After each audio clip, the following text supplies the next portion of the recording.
Can we start the program? Dear all, good day. Good day, ma'am.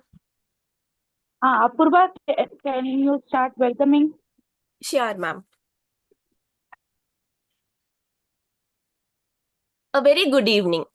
It is with great pleasure that I welcome you all to this enlightening webinar on designing effective data collection instruments for quantitative research in social sciences. This is conducted by the Madras University Commerce Alumni Association, the Department of Commerce, University of Madras, in association with Sri Shankarlal Sundarbai Shasun Jain College for Women. On behalf of everybody, I welcome the speaker of the webinar, Dr. B. Chinna sir, about whom I'll be briefing shortly. I extend warm welcome to the esteemed program directors, Dr. R. Shanti Ma'am, Professor and Head, Department of Commerce, University of Madras, and Dr. V. Kalaivani Ma'am, former Principal of Chellamal Women's College. I also take this opportunity to acknowledge and thank the organizing committee members for their dedicated efforts. Dr. S. Padmavati Ma'am, Principal, Sri Shankarlal Sundarbai Shasun Jain College for Women, Dr. S. Rukmani Ma'am, Vice Principal, Sri Shankarlal Sundarbai Shasun Jain College for Women, and Dr. C.K. Deepa Ma'am, Associate Professor and Head, PG and Research Department of Commerce, Sri Shankarlal Sundarbai Shasun Jain College for Women, and Ms. Preeti Rose Ma'am, Research Scholar, Department of Commerce, University of Madras. We are privileged to have with us today Dr. B. Chinna sir, Assistant Professor at Madras Christian College, with an expertise in finance, human resources, and entrepreneurship. Sir has, Sir has received several prestigious awards and grants, including the UGC Junior Research Fellowship and funded research projects. He has authored books on women's entrepreneurship, rural empowerment, and financial inclusion. He has also published 30 articles in peer reviewed journals, presented 37 papers at conferences, winning 10 Best Paper Awards, and has conducted 65 invited lectures. He regularly organizes research skills, ethics, and data analysis workshops using SPSS and AMOS. As a recognized research supervisor at University of Madras, he is also supporting 4 research scholars under his guidance. Dr. Chinnamuthu sir's remarkable academic achievements makes him an invaluable resource for this session. We heartily welcome you, sir, today. I also welcome the participants, academicians, researchers, and students for joining the session. I now kindly request Dr. Chinnamuthu sir to take the session further. Thank you. Thank you, Madam Apurva, for this beautiful introduction and also welcoming each and every one of you formally. At the outset, I would like to thank the management of University of Madras and Triple S Jain College for Women, T. Nagar, for providing me this wonderful opportunity to be a resource person for today's session. Whenever I receive a call from Triple S Jain, it's like a second home for me because I've been regularly been collaborating and connecting with this institution. So first and foremost, I would like to thank Dr. Shanti, Head, Department of Commerce, University of Madras, and also Madam Dr. C.K. Deepa, Head, Department of Commerce, Triple S Jain. Madam Deepa and myself and all have a very long journey of research endeavors amongst us. So, Madam is always an inspiration for me to handle the department and also manage all this kind of research workshops and related programs. My sincere thanks to the co-organizing person, Madam Preeti, also for handling this with exact care. So without any further delay, I would like to proceed with the today's presentation. So I have few preludes before starting with the presentation. Today we are going to concentrate on preparation of effective data collection tool in social science research exclusively on a quantitative basis. So to put it in a nutshell, it is nothing but a preparation of a questionnaire. So I can see very good number of audience here, and I can also see the mixed crowd of learned people as well as scholars and academicians, experienced as well as freshers. So the presentation is going to be very basic with both concepts and also with some inputs on data data collection instrument preparation. We are also going to see some additional things related to its reliability and validity of the data collection instrument. So I just want the session to be little interactive. I'm not very sure whether your chat and audio is enabled. So you can respond to my questions then and there if I'm posting. So if you all post S in the chat box, I think I can present my screen. Hope you're all awake and it's a very beautiful evening time and you all devoted your precious time for this lecture. So can I see some thumbs up? Yes. Okay, very good. Yes. In the chat box. Good. Right. So I'm just going to present my screen and we slowly take the session off. Am I audible? Am I clear to all? Yes, sir. Yes. Good, good. Right. Is my screen visible?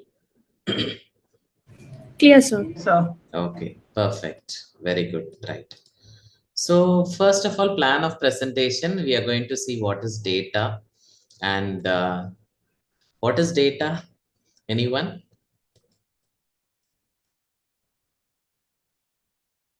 Yes. Okay. Maybe as the session goes, I want some responses from all the participants. Then followed by types of data, right? And methods of data collection. Of course, preparation of questionnaire. And we are also going to discuss on variables and data measures, right? Thank you, Madam Swatika and also Syed for posting responses in the chat box. Good. So once we think about data collection, I think it's all included with the process of research. I think most of you must have belonged to social science area. So what is the actual process of research? We starts with research problem identification and we proceed with collection of review of literature and we will plan to identify a research gap. Based on the identified research gap, we frame the list of objectives of the study. And parallelly, we will also move on by framing a list of hypotheses related to the study. And of course, the research design is mandatory. And finally, we try to bring solution to the problem which we have indulged in our research journey. Can somebody tell me which part or which step of this process of research deals with data collection?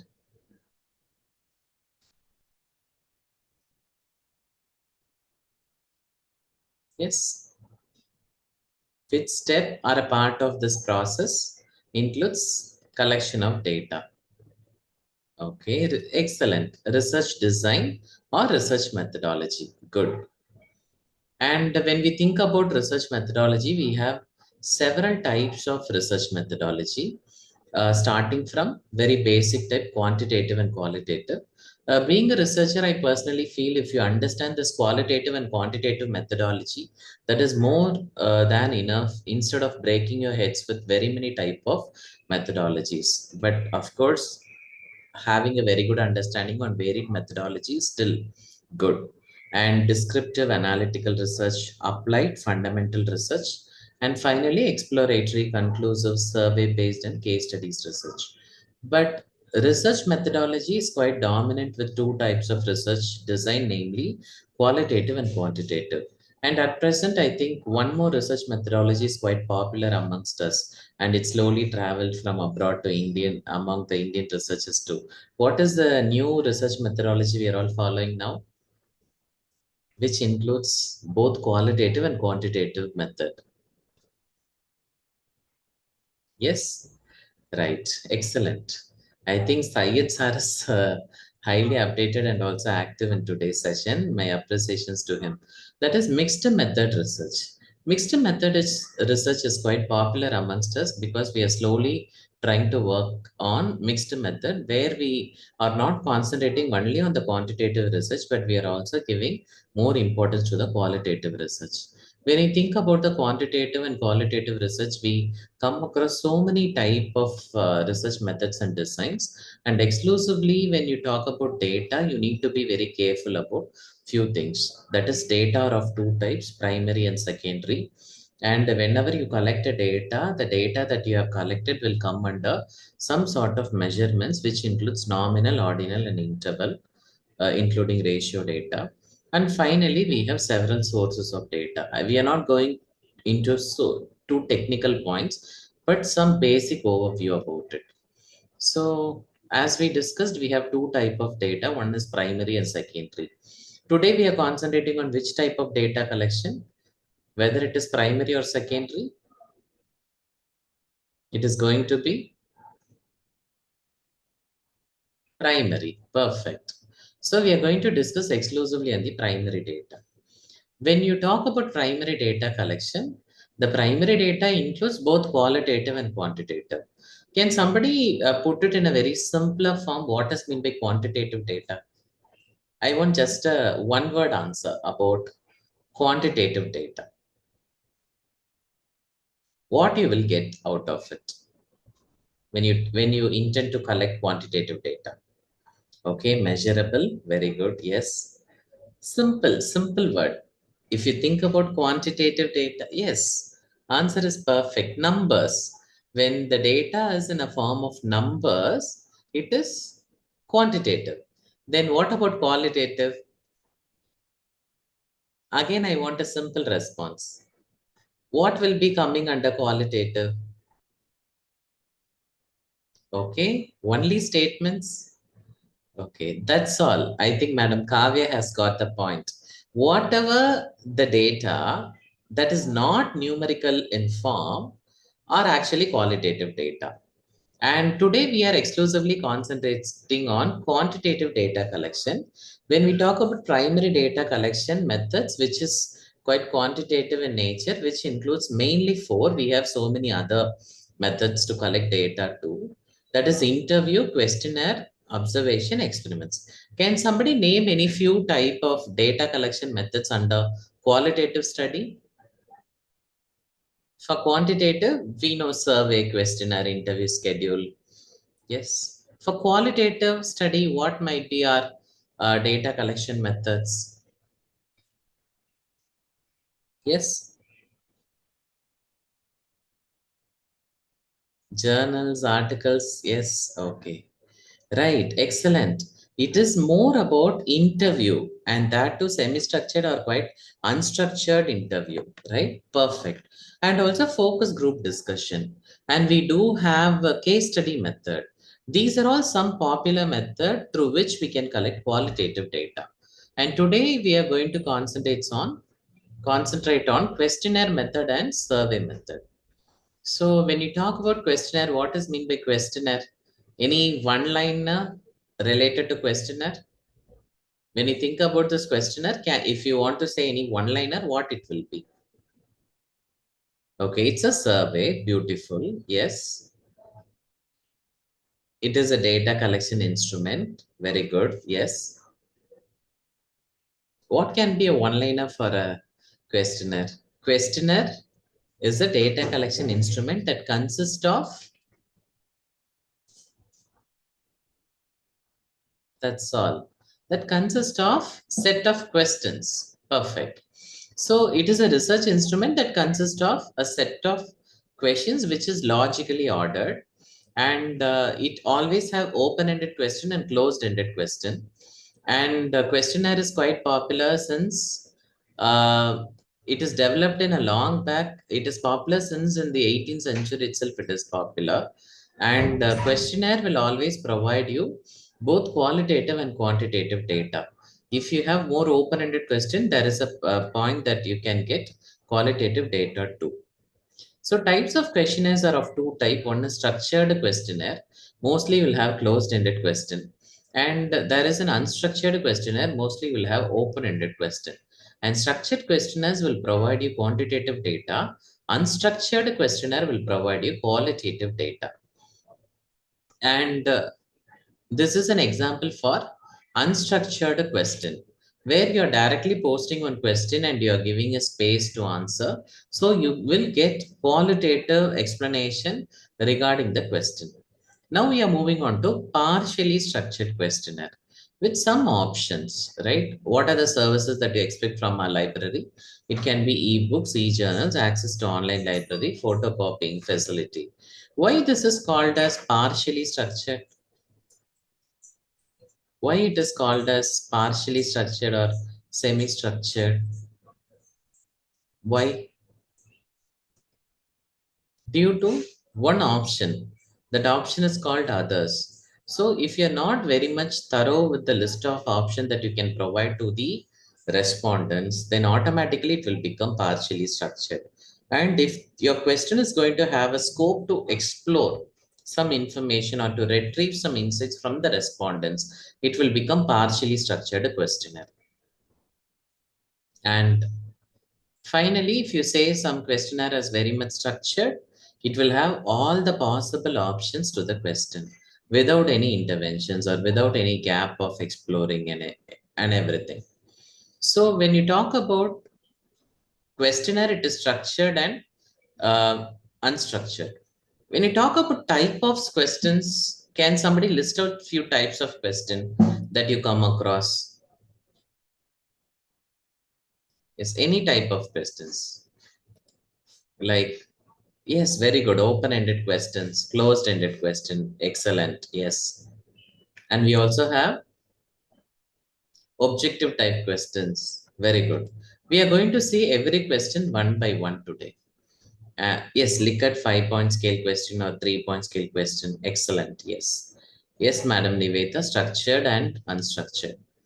So first type normally includes open-ended questions and closed-ended question.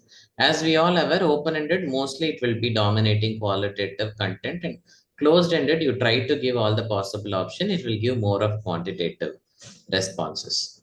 When you go further with regard to closed-ended question, closed-ended questions have furthermore types which starts from dichotomous question. So dichotomous question is a question which actually have provide you two options. It can be yes or no, male or female, married or unmarried, like that. Multiple choice question is a basic objective type questions. And as you all noted down, like as you all said, it is scaling questions, which will consist of Likert scale related questions. And finally, pictorial questions can also be part of your questionnaire. So today, during our session, we are going to just check each and every type of questions today. So first, as usual, there is not going to be any much explanations on open-ended question, because open-ended questions straight away post a question where you will be getting a descriptive answers, like how would you rate the overall experience, what did you love about the experience the most in your office, and so on. And with regard to dichotomous question, we normally give two options, which means you can divide the sample into two groups based on the option that they select. And followed by that, we have multiple choice question. Mostly, most of our demographic questions will be part of multiple choice questions. Followed by that, we have scaling question. And scaling questions are very important for social sciences research. And it is always on the basis of agreement, frequency, importance, interest, and so on. And can somebody tell me how many types of scaling questions or on how many bases the scaling questions can be drafted? Any guesses? It is just 4 or more than that? Okay, 5. Okay. Okay, we have around 20 to 30 types of scaling question. And normally what we use is only some basic 3 to 4 types of questions.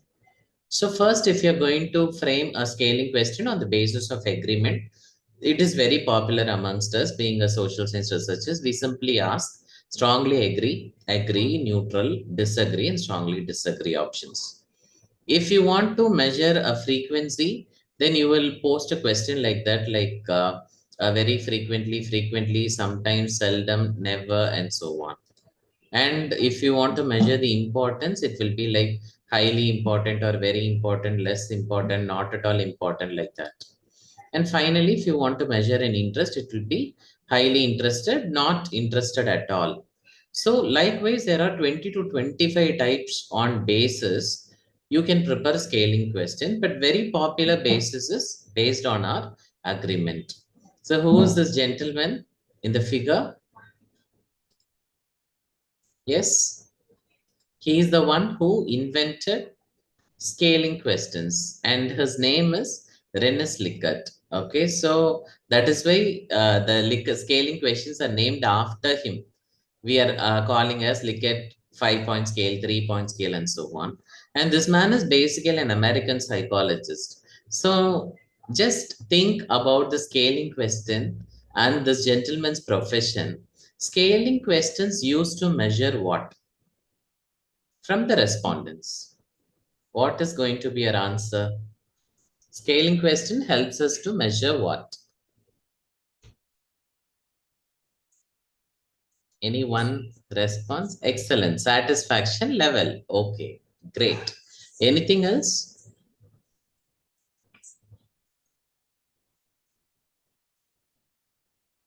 Oh, perfect. Madam Saumya, right. Great. Perception, right? Human perception can be measured through scaling questions. This is very important. So that is why whenever we say satisfaction level, behavior, yes, actually, Madam Vijay also added some points. Good. Some level of importance, your investment preferences, everything can be measured using scale, because whenever you're measuring something related to psychology or a mental behavior of a people, you are definitely going to use scale questions. And again, now the question is going to be like, what is the point of scale that you're going to use? Right? I have identified a basis like agreement or a frequency. Am I going to use 3-point scale or 4-point scale or 5-point scale? But 5-point scale is quite popular.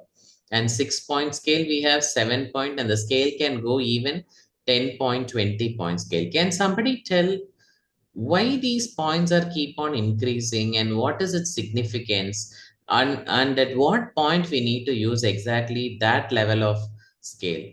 But 5 seems to be very common, because 3 is not very popular, because statisticians normally don't support 3-point scale, but definitely 5-point scale. At what point of time you should use 7-point scale or 10-point scale? 7-point scale is little higher, and 10 is quite the most, 9 or 11 or 7, and so on. Why the scale point should be increased or remained it to be 5?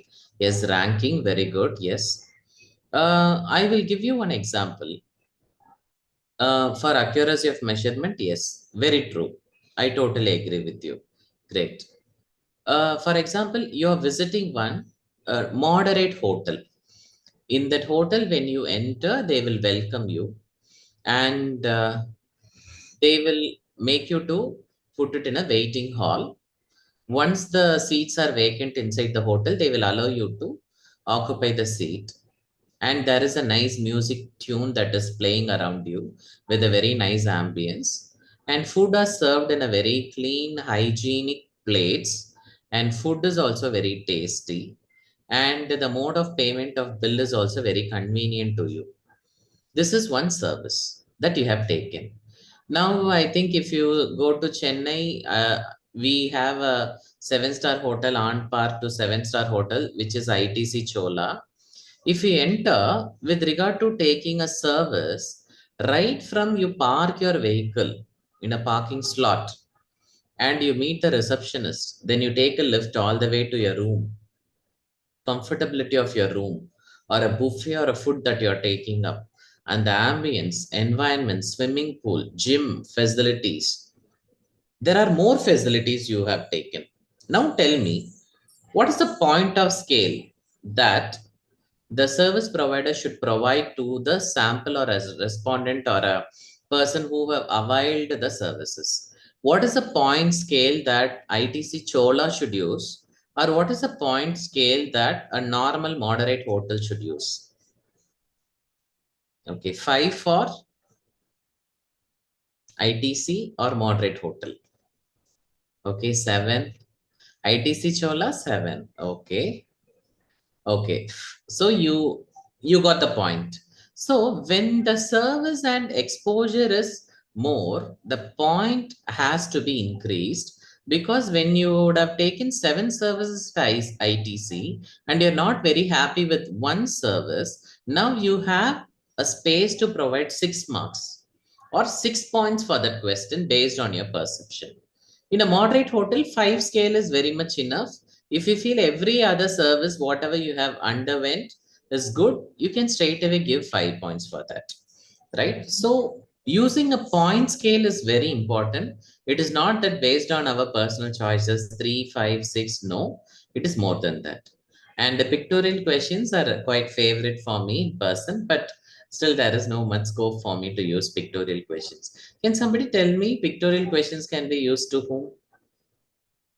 Who may be my respondents if I'm indulging in using pictorial? Yes, excellent, madam. Right. Answer is actually for kids and also for illiterate or very old people. Pictorial questions will be very attractive to kids. But again, the problem is it is not very ethical to directly contact kids and collect data. So you need to get a consent from either the parent or a teacher. Only with their supervision, you have to collect data by using pictorial questions, which will be very visually attractive to them in order to collect the data, right? So now it's a question answer time. What are you planning to buy from supermarket? So what is the answer? What type of question is this? Yes. What type of question? Open-ended, wonderful. Yes, correct. Now, how do you rate our services? What is the type of question? Likert 5-point scale, closed-ended question. Excellent. Right. Now, what is the type of question?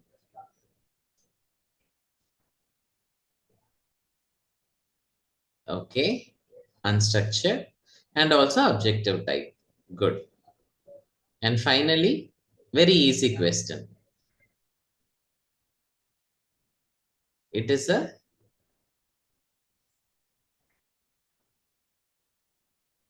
taking more time to think.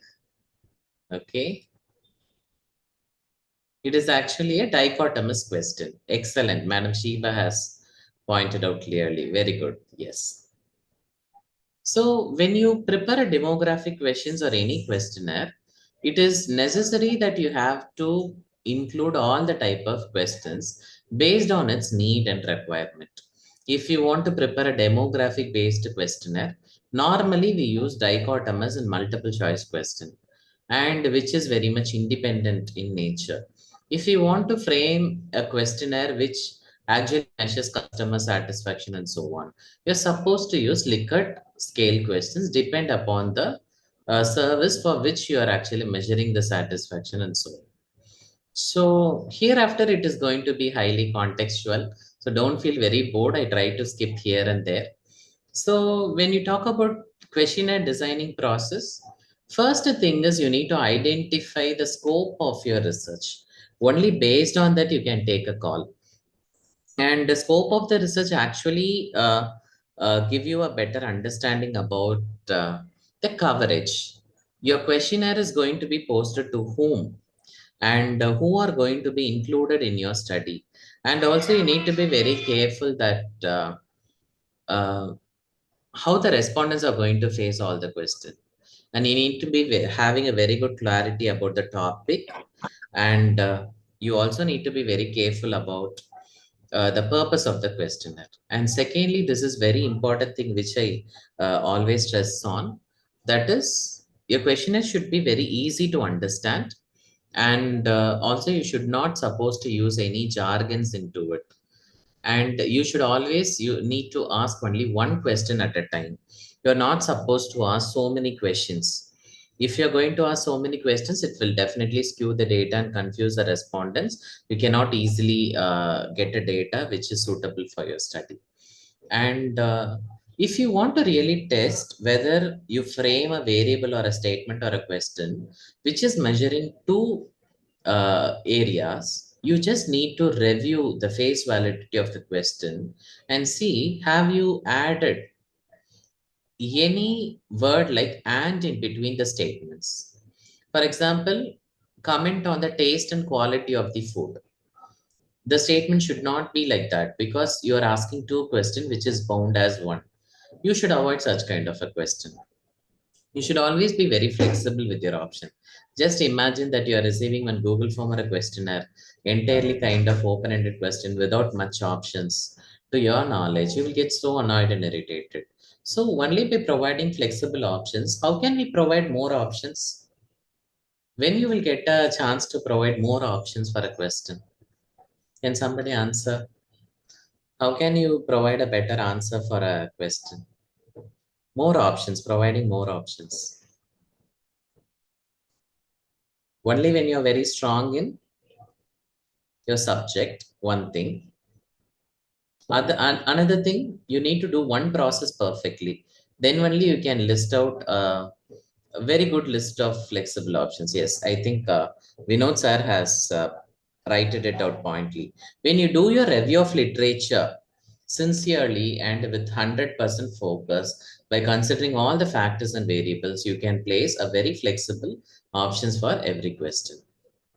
And open-ended questions can be avoided, but again, being a researcher, you need to take a call whether open-ended question is important for your study or not. And whenever you are providing an open-ended question, you need to be very careful how are we going to analyze and present the data to. And it is always important to identify your audience. You need to have a better knowledge about the audience, whether they are a literate group or illiterate group, whether what is their background and culture. Everything you need to understand, and you should never uh, uh, directly issue a questionnaire or go for an interview schedule without understanding your audience thoroughly.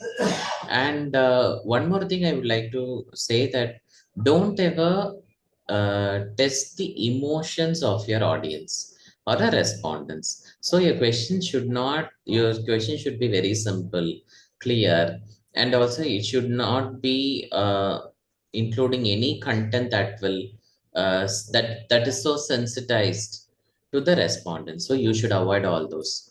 And choosing the right tool is essential, whether you're going to directly go for a data collection or you're going to use Google Forms or are you going to use any third party software applications or are you going to outsource? You need to take a right call on that, right? If you are really doing a serious study and only when you go in person and collect data, then please go in person and collect data. Don't outsource or don't go for Google Forms. And this is the overall process of designing a questionnaire.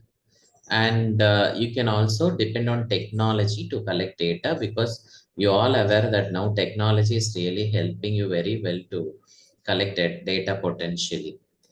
And advantages is actually there in order to get data through online sources. Similarly, subsequently, you will also have disadvantages of it too.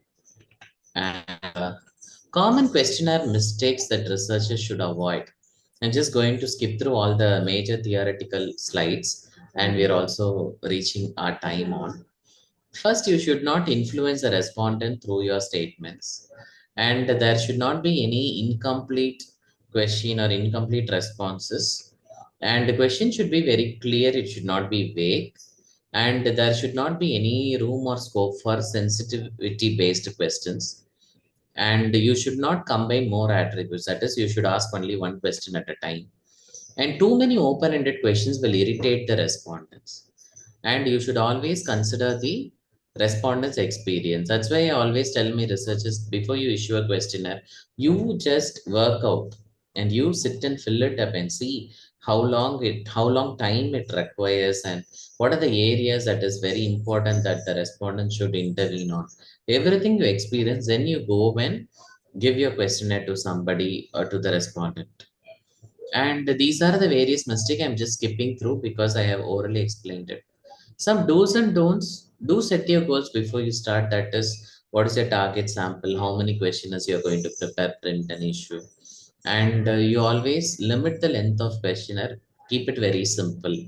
And pilot study is very important to achieve the reliability of the data collection tool, and always provide enough flexible options for the respondents to choose. And you should always make sure that there is a proper good sequence of questions. You should not ask number of children and then marital status and what is your monthly income, then again whether you're employed or not, and so on. And don't ever influence or lead or load the questions, and don't write double-barreled questions. Double-barreled is that having two attributes in the same statement. And try to avoid all the technical words or jargons, and don't test the emotions or patience of the respondent. Can you see this questionnaire? Is it simple?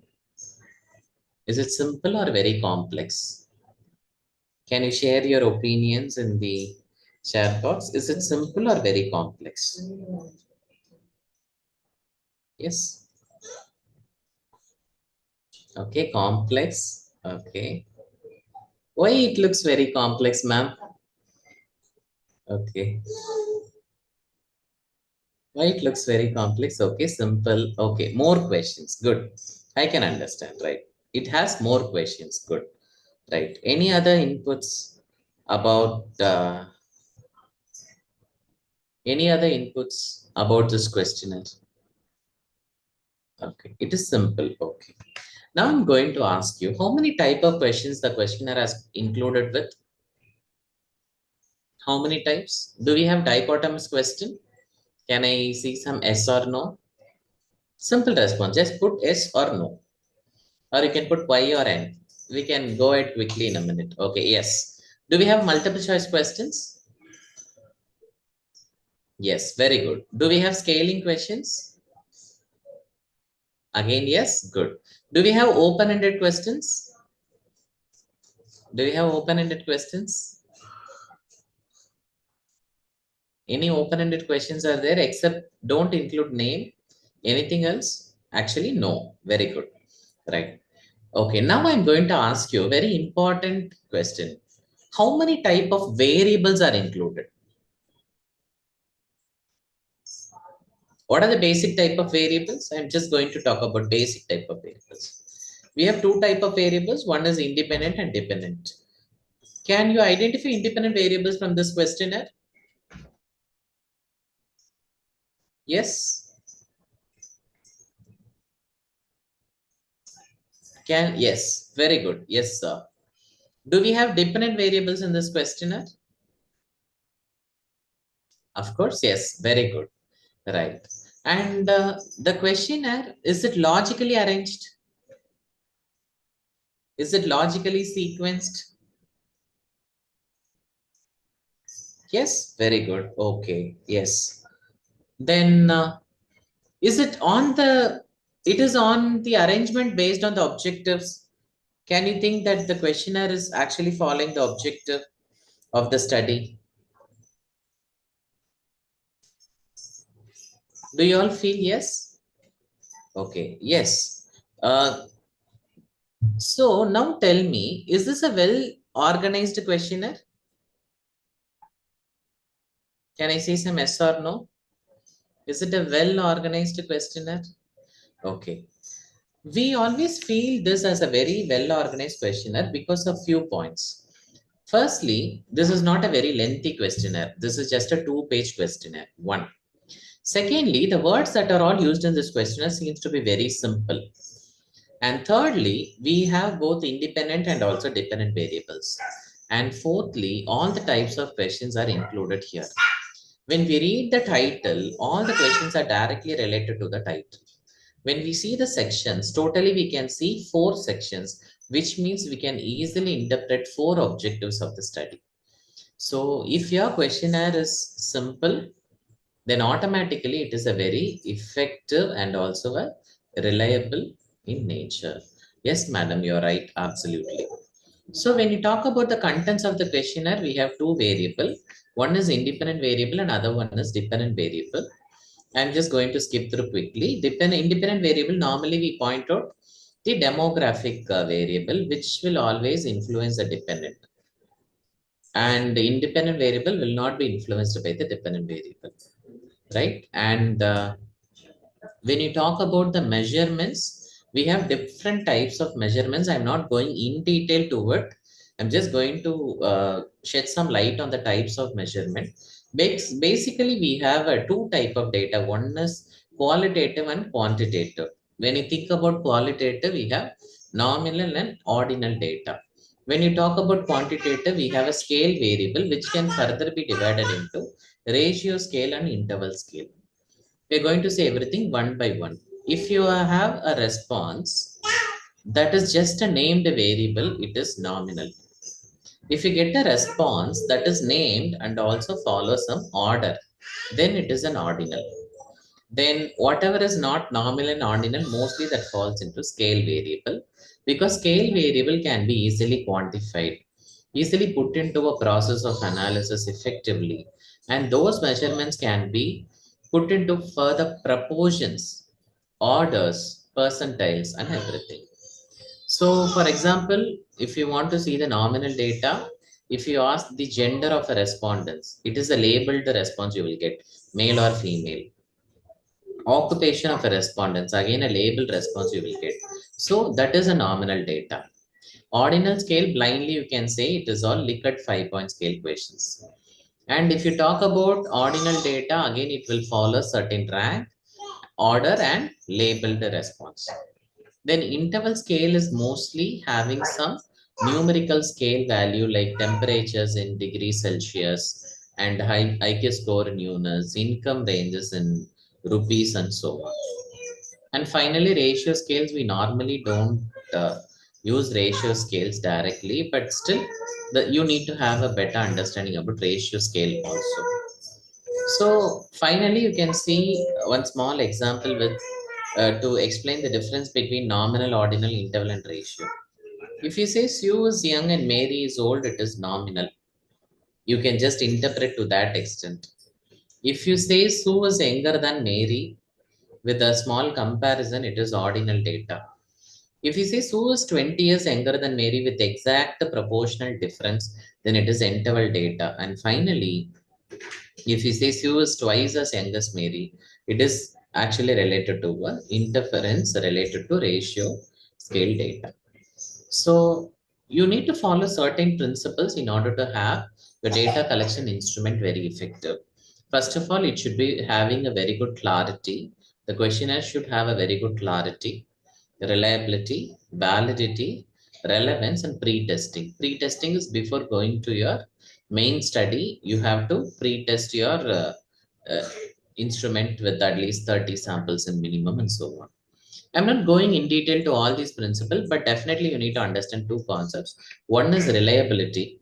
Reliability are of very many types, but don't worry too much. Being a social science researcher, all your statisticians will think of is you can measure reliability through which value. You can use SPSS to measure, calculate that value, or Excel to calculate that value. Which value helps you to measure the reliability of the questionnaire? Once you, yes, excellent, sir. That is Cronbach alpha value. When the Cronbach alpha value is above 60, you feel the reliability is good. But even here, they are talking about several type of systematic, unsystematic reliability. Don't get confused with that. All you need to understand is questionnaire should be issued to a right person at a right time and at a right situation and for a right purpose. So your half of the work will be over. When the person absorbs it correctly and give a proper responses, then the balance work is over. Your questionnaire will automatically be very reliable. So when you talk about reliability, actually the Cronbach alpha is measuring the internal consistency of the instrument. And always acceptable thing is if it is above 60 or 70. If it is above 80, 90, it is very much excellent. And what does this internal consistency actually mean? The internal consistency clearly says that if you, at any time, if you issue the questionnaire to the same respondents, moreover, the responses that you can collect will be look similar with a very limited deviation or a variance. That's all. So in that way, you can measure the reliability. But if you talk about validity, it is little more technical. You have face validity, content validity, construct validity, criterion validity. But if you talk about construct validity, it is more about the factor and variable, whether you are actually listing out an appropriate uh, statements under one particular factor. If you want to study about the health of a person, whether the variables or statement that you're providing under Likert 5-point scale under this factor health is appropriately constructed or not. I'm not going too technical because major portion of coverage is over. Content validity is more about you cannot individually do it. You have to call the group of experts. You have to present a questionnaire and objective. They will go in detail to the questionnaire by word and word, letter by letter, and sentence by sentence, and they will give the review whether this content is quite good in order to proceed with the questionnaire data collection process. So content validity mostly includes about the content that you have provided in the questionnaire, whether it is logically, sequentially arranged and highly related to the topic that you are dwelling on. And finally, face validity is a very weakest form of validity. Face validity is all about the structure of questionnaire, sectioning of the questionnaire, and ordering of the questionnaire, sequencing of the questionnaire, and formatting of the questionnaire. So when you see all this face validity, content validity, then automatically you can feel that your questionnaire is highly valid and reliable. So here when you see this picture, the first picture is actually symbolizing an unreliable and invalid data. Second picture is unreliable but valid. And the third picture is reliable but not valid. But the final picture is both reliable and valid. Right? When you see the fourth picture, all you can see is reliability measures mostly about the distance between the mean and its variance. Right? And validity is more about the spread of the responses. Right? So when you are achieving reliability and validity, your data collection tool is highly valid and reliable, and it will be very effective to procure data. And finally, ethical consideration is must for a social science research too. You need to maintain confidentiality with the data that you have procured from the samples, and you always need to provide an informed consent before you indulging in collecting data from the respondents. And you should have great respect for the participants. Without their participation or inputs, your study will be nothing. So points to consider before designing the questionnaire. This is quite my last slide. Always stick on to the scope of your work. Do a review of literature thoroughly. Stick on to the objectives and frame the questions as per the objective. Have a strong methodology. Understand the nature of your respondents thoroughly. And think about the time that is available for you for data collection. And you should always keep in mind what is the nature of report that you're going to draft and how many statistical tests that you're going to use and how you are going to present those data. Everything you should keep in mind while designing your effective data collection instrument. So session is over, presentation is over. I would like to thank everybody for your patient listening. And also I thanks the management for providing me this wonderful opportunity. If you have any questions, you can feel free to ask. We can have a discussion for a few minutes.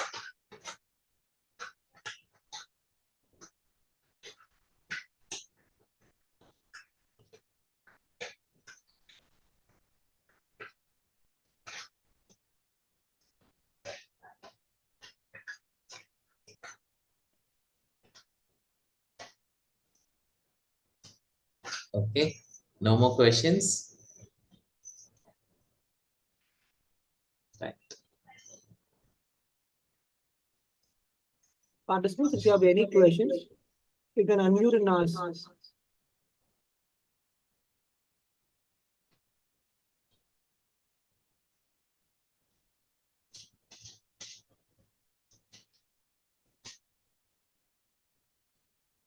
Sir, I have a small doubt. Yes, yes, madam. Sir, while we are publishing any paper or we are sending any paper to any journal, for each variable, like how many statements we should be having, sir, under each variable? Okay, ma'am, being a researcher, you should take a call, but this number of variable, your statistician should finalize.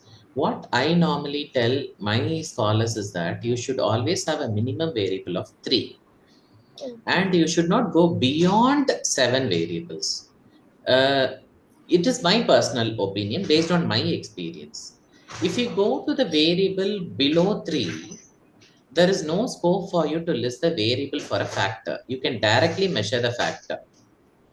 If you're going for a statement above 7, there is a scope for loading the variables under that factor, where the factor is going to elevate into or divided, can have a scope to divide into two factors. So Okay. when a variable is increasing, you are giving more load to the factor. And also only when your number of variables are ranged between 5 to 7, you can maintain the number of variables quite uniformly, not exactly, but quite uniformly in the range of 5 to 6 or 5 to 7 among the factors. Okay, sir. Thank you, sir. Okay. I think it's a very good question. Madam has asked, is there any difference between purposive and judgment sampling? Madam, purposive sampling, judgment sampling, all these are called as convenient sampling, madam. But mostly purposive sampling and judgment sampling are same. If you're going for a purposive sampling in a methodology, you need to mention the purpose. If you're going for a judgment sampling, you have to list the judgments.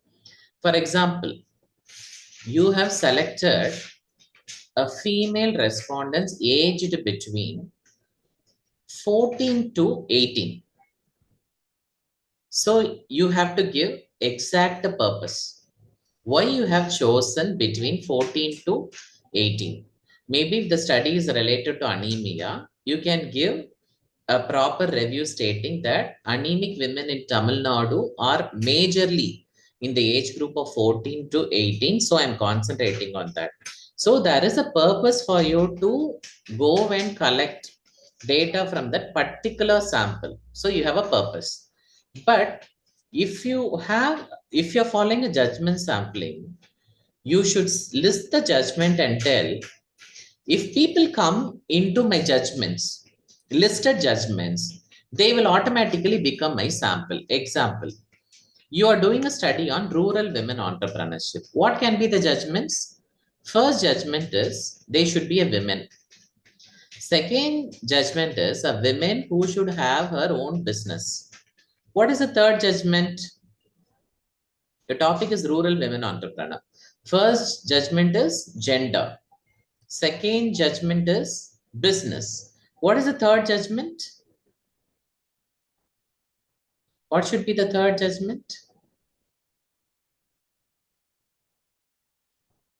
Yes, area. She should belong to rural area. That's all. So if you are mentioning the purpose in a methodology, it is important to mention the purpose. If it is a purposive sampling, it is important to mention the judgment if it is a judgment sampling. Right? Okay. Shall I move on to the next question? Next question is about what is the difference between mediating and that? It's a wonderful question. We have several type of variables like independent, dependent, mediating, moderating. If you go to Amos and all, they will say exogenous, endogenous, mediating, and moderating. Sir, mediating variable is mediating and moderating. You can understand it more or like a similar, but when you do a analysis, you are measuring the productivity, you are measuring the employee's perception towards job satisfaction. So you have two variable. One is independent employees performance and other one is their job satisfaction dependent. Now you will measure direct relationship between employees performance or their production target and satisfaction. Now you will also add one more thing as motivation, which is a mediating variable. So you will create a relationship between employee production and satisfaction, which is a direct relationship. You will also create a relationship where the employee production, which will be mediated by motivation, then what is the outcome?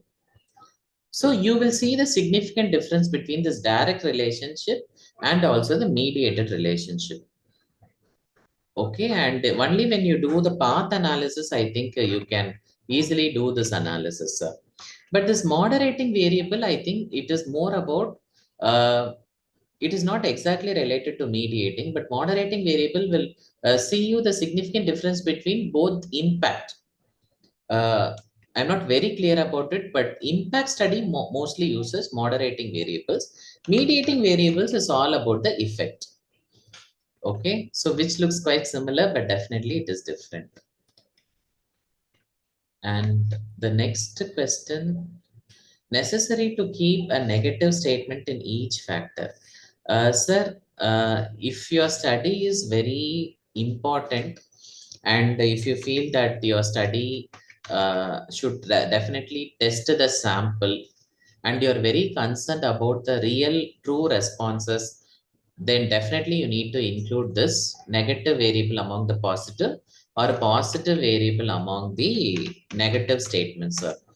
But one thing that you have to cautiously do is when you put this negative variable or a positive variable in between, what you need to do when you do before the data analysis, you have to intervene into one process before you proceed with data analysis. What is that process?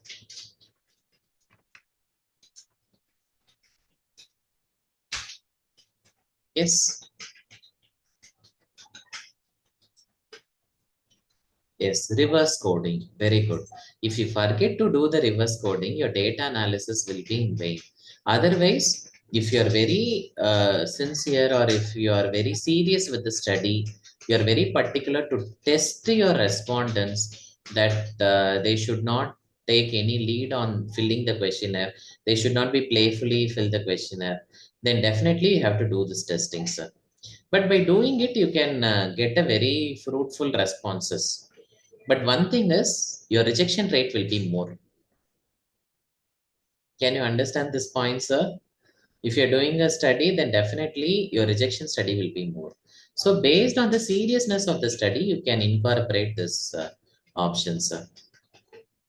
And next question, can you explain while running factor analysis for an adapted scale if KMO value is more than 0.7, but communality's value is less than 0.5 and vice versa? Madam, this factor analysis includes so many aspects because it is a multivariate analysis. First, you need to see the KMO value. Then you should see the Bartlett's sphericity value. Then you should see the probability value. Then you have to look into the community value, communality value. Then you should get into the eigenvalue. Then you should see the variance. All these 5 values should accommodate in order to have a fruitful exploratory factor analysis. And KMO test clearly says the value should be between the range of 5 to 10 is fine. It should not be below that. 0.5 to 1 is fine.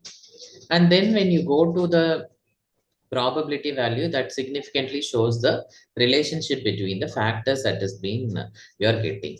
But communality give you exactly the that is coefficient values, which will explain the variance of each thing. 0.5 you can take now, not an issue, because social science research 0.5 can be taken. But if you get a variance value in the rotated component matrix table, which is less than 0.5 or 0.4 at the maximum, you should remove the variable and run. I hope you got my answer.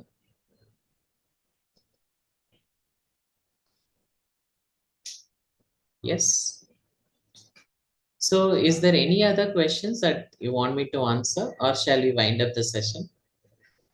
Thank you so much for all your participation.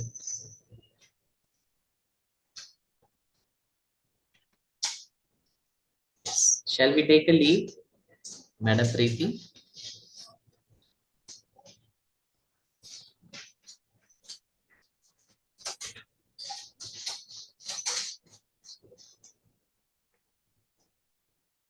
Am I audible? Yes, sir. Yeah. Any more questions from the participants?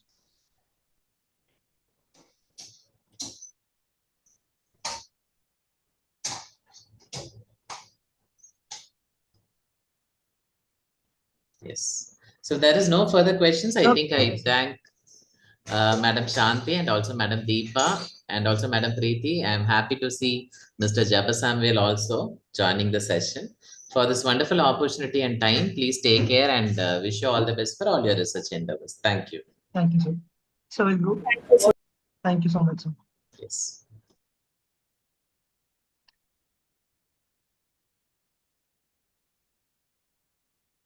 Thank you so much, Mr. Chinna.